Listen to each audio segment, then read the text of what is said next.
or not with the shits, no shifty shit. We ride with this stick.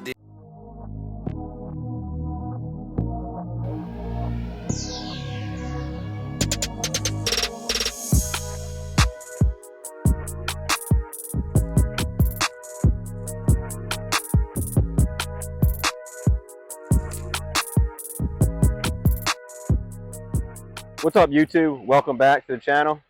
Today I'm going to do pretty much my number one thing I cannot stand. I guess about the truck, or what I've done to the truck, I guess you could say. Wheels and tires, obviously they're 22 by 14s.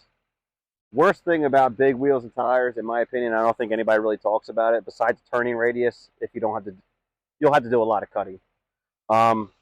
Is any type of weather you drive in, doesn't matter what it is, snow, rain, dirt, whatever, it destroys the truck instantly. Sprays all up on your mirrors, everything. So today was a perfect day because it was raining and I had the truck out. So I wanted to show you guys exactly what happens when you have big wheels and tires and you actually drive your truck. This is what happens. Thanks for watching. I appreciate it.